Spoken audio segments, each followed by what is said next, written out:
এবং এই 100টা অর্থনৈতিক অঞ্চলের মধ্যে 80টা ইতিমধ্যে জায়গা আমরা নেওয়া আছে।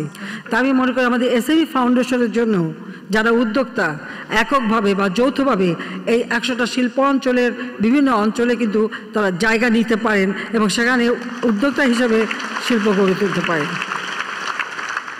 আমরা উদ্যোক্তা বান্ধব নীতিসমূহ গ্রহণ করেছি, যার ফলে নতুন বিনিয়োগ হচ্ছে এবং পাশাপাশি ক্ষুদ্র মাঝারি শিল্পের বিকাশও দেখা দিচ্ছে।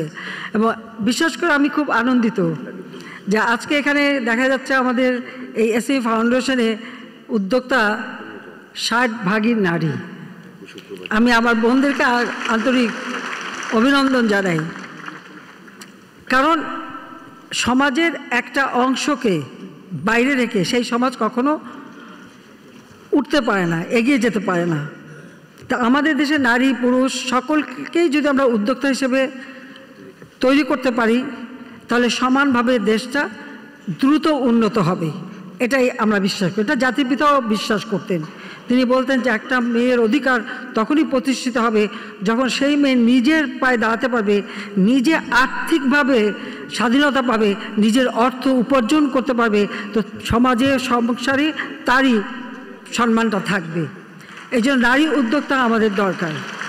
অবশ্য এখানে আরেকটা কথাও বলতে পারি, যেহেতু আমরা নারী উদ্যোক্তাদের জন্য বিশেষ সুবিধা দিচ্ছি, এসএমই ফাউন্ডেশনেও বিশেষ সুবিধা দেওয়া হচ্ছে, তাহলে তো আমি মনে করি যে আমাদের পুরুষরাও ঘরের বোন নামে বা বোনের নামে কারো নামে এই এসএমই ফাউন্ডেশনে যুক্ত হতে পারেন।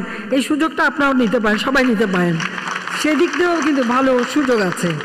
তো এটা একটু পরামর্শ দিয়ে রাখলাম আর কি। কারণ অন্য কোনো জায়গায় তো 4% সুদে ঋণ পাওয়া যাবে না, কিন্তু এসএমই ফাউন্ডেশনে তো পাওয়া যাচ্ছে। তা আপনারা যারা পুরুষরা তারাও কিন্তু খুব ভালোভাবে এই সুযোগটা কাজে লাগাতে পারেন, বিশেষ করে আমাদের যুব সমাজকে বলবো।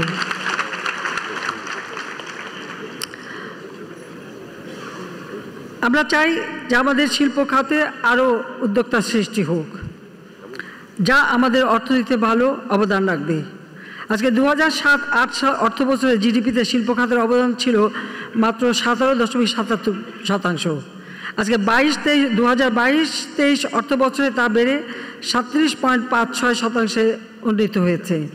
শুধু জিডিপিতে অবদান বৃদ্ধি না, অর্থনীতির প্রায় প্রতিটি সূচকে বাংলাদেশ আজকে এগিয়ে যাচ্ছে। আমাদের মাথাপিছু আয় $2,793 উন্নীত হয়েছে, যা 2005-06 অর্থাৎ বিএনপি সরকারের আমলে ছিল মাত্র $543। আর সেখানে আজকে আমরা $2,793 উন্নীত হয়েছে। হয়তো আমরা আরও উন্নতি করতে পারতাম যদি না এই ইউক্রেন রাশিয়া যুদ্ধ, স্যাংশন, কাউন্টার স্যাংশন না হতো।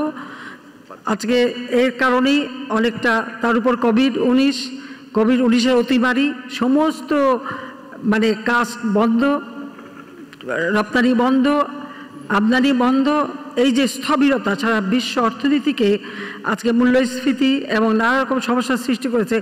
বাংলাদেশও কেবল আমরা এগিয়ে যাচ্ছিলাম, সেখানে আমাদের এমনকি মাথাপিছু আয় আমরা কিন্তু আরও বৃদ্ধিও করেছিলাম, কিন্তু এই ধাক্কাটা আজকে আমাদের উপরে এসে পড়েছে।